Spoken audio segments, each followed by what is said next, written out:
Everybody, welcome back to another fun and exciting Algebra 1 class. Today we are going to be in lesson 12.4, and 12.4 is on page number 464. Page number 464, you're going to see it, 12.4 says the zeros of a function. What does it mean, the zeros of a function? Well, if you remember way back into chapter 3, I believe it was, we learned how to graph. And when we were graphing, we found the zeros of the y-intercept and the x-intercept. This is going to be almost the same. What we're going to be doing is setting it equal to 0. When we set it equal to 0, we find the zeros of the function. So the zeros of the functions, I have it written down here, are the values of the independent variable, the x, that cause the function to equal 0. In other words, the x-intercepts. That is the zeros of the function. Make y equal 0 or the function of x equal 0, and then solve for it. See right there, to find the zeros of the function, replace the function of x with 0 and solve. Let's do it. Let's try it. Let's see what happens. So instead of this right here, we're going to write 0 equals x squared minus 2x minus 8. Now we just need to solve it.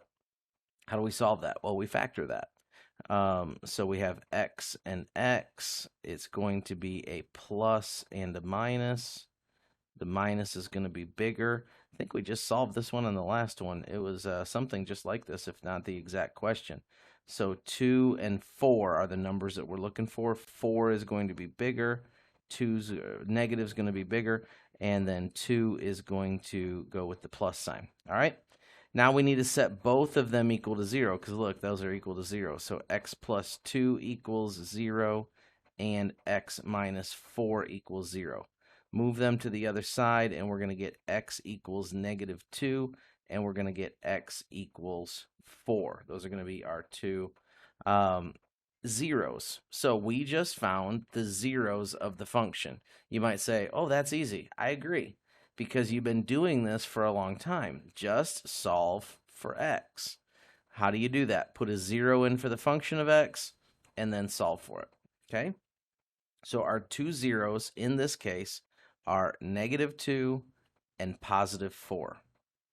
Now, once we find the zeros of the function, we can graph the function. Okay, so you put the zeros on there, and then you can start graphing it. Now, there's a problem right here. Maybe you remember from graphing, you found the x-intercepts and the y-intercepts. Well, in this one, we didn't find the y-intercept, but we could. Okay, we could plug it in, and we could plug in 0 for x, and we would get the y-intercepts. But if you remember something else from graphing, we didn't graph these when we got two zeros. We never graphed anything with squares in it. This is new. Okay, so when a quadratic function is graphed, okay, that's what we just did, a quadratic function, it creates a U shape called a parabola. All right, so let me show you this real quick. When we were graphing in chapter 3, we would graph a line, or wherever it, crossed the x and the y, it would just form a line. Now here in this section, we're going to get something that forms like a U on the graph. And that U that it forms is called a parabola. Okay, so this is something new, a parabola. So now we're going to be graphing lines, and we're going to be graphing parabolas. That's a new thing that we're adding to our graphing abilities here. The bottom of the parabola, or the minimum point. So we don't call it the bottom of the parabola in math. We call it the minimum point. Okay, so the lowest point on the parabola, it's called the vertex of the parabola. Okay, so where's the vertex? The vertex is the point at which that U reaches the very bottom of, so if it's on a line, it reaches the very bottom. It's the point at which it starts to turn back to the top. Something else that's interesting about the U shape, when you cut it in half, it looks the same on both sides. So in other words, like it's almost like this middle line is a mirror, and you can look at it both ways, and it looks exactly the same. If you folded this side over to the other side, it would lay right on top of it. It's a carbon copy of the other side. So some interesting things about the parabola there that will, as we keep going in math, algebra 2, pre-calculus, things like that, we will get into even deeper, and you'll see like why it does that, what are the reasons, those types of things. All right, for now, let's read this. The vertex, let's read this little part right here. The vertex is found halfway between the two zeros. So to find the vertex, average the two zeros. So let's go back up to these two zeros that we found. Where is the vertex? So here's all this means. This means that this is, let's say this is 4, and let's say this is -2. Here's what this means. It means that those are the points that the parabola goes to. That's where it crosses the x line. But what we're talking about now is where is the minimum point? Okay, where's the vertex? So let's go back up here. It says the vertex is found by averaging the two zeros.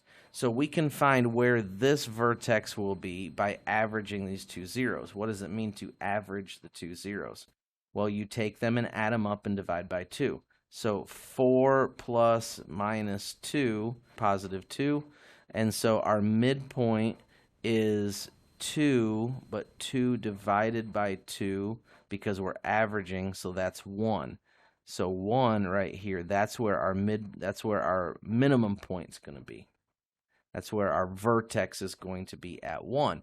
But we don't know how far down it goes yet. We don't know where it is on the y. We just know that it's going to be 1 on the x. So we don't know how far down our minimum point is. How do you think you find out how far down your minimum point is? Well, check this out.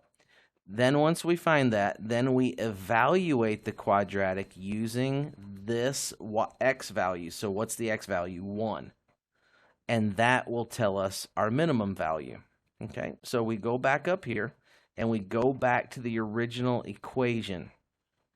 And now that we found our x value for the minimum point, here's basically what we have. We have this coordinate point. We have 1 comma, and we don't know. This is a question mark. How do you find the other point when you're looking for another point? Well, you just take that 1 and you plug it in. And then whatever you get, that's going to equal the function of x, which is the y. So this is the function of x right here, or it's the y point. And that's what we're looking for. So how do we find that? Let's plug it in. So we would get 1 squared minus 2 times 1 minus 8, and that all equals 0. So 1 times 1 is 1. Minus 2 times 1 is 2 minus 8. So 1 minus 2 is -1 minus 8 is -9. So this minimum point would be at 1, -9. So it's actually way down there. So 1, 2, 3, 4, 5, 6, 7, 8, 9. It's way down here. So my parabola that I drew is way off. So I'll come back up here now that I have the minimum point, and I'll draw it again. Okay? And so there it is. Let's do one more. Let's kind of do it a little bit more technical. We'll use graph paper. We'll actually count. We'll do some other things with that one. You can find this example on page number 465. It's 12.c. So we have the function of x equals -x squared plus 6x plus 5. One of the first things that you should recognize is that this is your y, and this is not in standard form. Look, I have a negative here. How do I get rid of that? Well, I multiply a -1 through everything, so I get x squared minus 6x plus 5. I changed all of these signs. Look, every single one of these signs got changed. Okay? And that's what you got to do. You got to get it in standard form. So there we are. We're in standard form now. You might want to, I don't know, you might want to put this y is at the end because, again, standard form would say equals 0 goes over here. And that's fine. We can do that. We can just move that equals 0 to the other side because it doesn't matter which side that equals y or equals 0 is on. So we want to find the zeros. How do I do that? Well, I solve it. Okay, I plug in 0 for y because I'm finding the x-intercept. So I plug in 0 for y. That's what I did right there. And now I just solve this thing. So let's go ahead and solve it and see what we get. Let's find out our zeros.